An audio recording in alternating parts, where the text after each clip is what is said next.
Hello प्यारे बच्चों। स्वागत है आप सभी का हमारे YouTube channel physics solutions by आर्किसन पर। तो हम जेईई मेंस और नीट के क्वेश्चन सोल्व करते हैं। हमने एक नीट का क्वेश्चन लिया है जो 3 मई 2026 को नीट का एग्जाम हुआ था। हालांकि बाद में वो कैंसिल हो गया था, वहां से हमने एक क्वेश्चन लिया है। अच्छा क्वेश्चन है, सिंपल सा है। The peak value of N alternating current is 5 ampere. Alternating current की जो पीक वैल्यू है वो 5 एम्पियर गिवन है and frequency is 60 hertz. How long will the current starting from zero take to reach the peak value?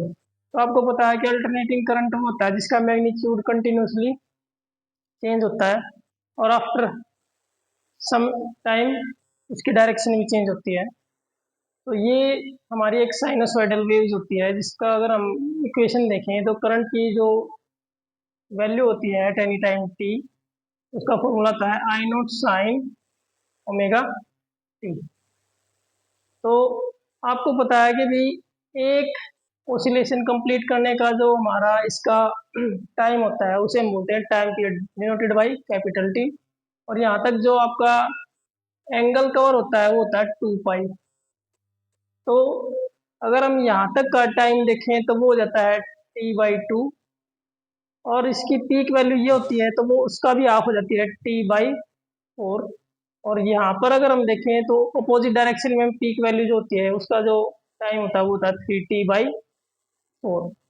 और ये यहाँ पर आपका क्या होता है, कंप्लीट टोटल टाइम की। तो ये आपको पता है कि अभी जो पीक वैल्यू आनी है करंट की आई नॉट, वो आनी है क्वार्टर ऑफ टाइम पीरियड। तो जैसे अगर हम बात करें इस पर्टिकुलर क्वेश्चन में हमें उसकी पीक वैल्यू गिवन है आई नॉट 5 एम्पियर और उसकी फ्रीक्वेंसी एफ गिवन है 60 हर्ट्ज।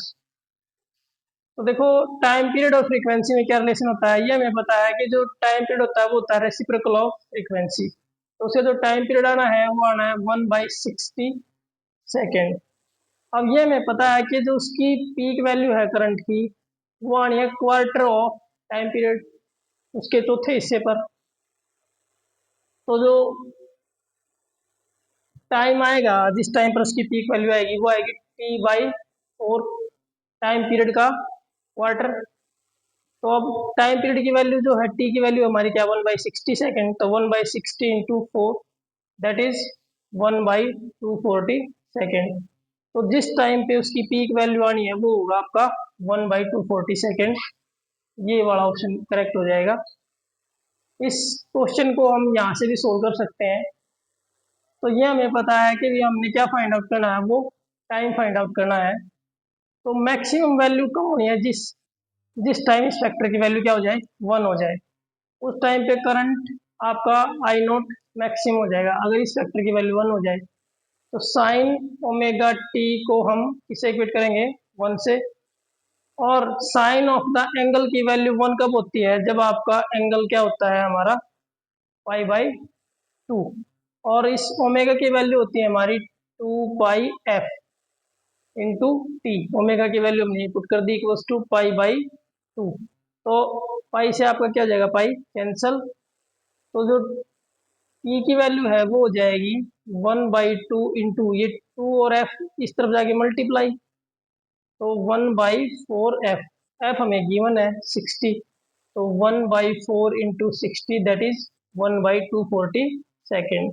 तो इस तरह से भी ये क्वेश्चन सोल्व किया जा सकता है और इस तरह से भी सोल्व किया जा सकता है और भी तरीके हो सकते हैं। तो अगर आपको इसका वीडियो सॉल्यूशन पसंद आए और आप अपनी कोई प्रॉब्लम पूछना चाहते हैं तो आप हमें कमेंट सेक्शन में जरूर भेज सकते हैं। Thank you, have a nice day.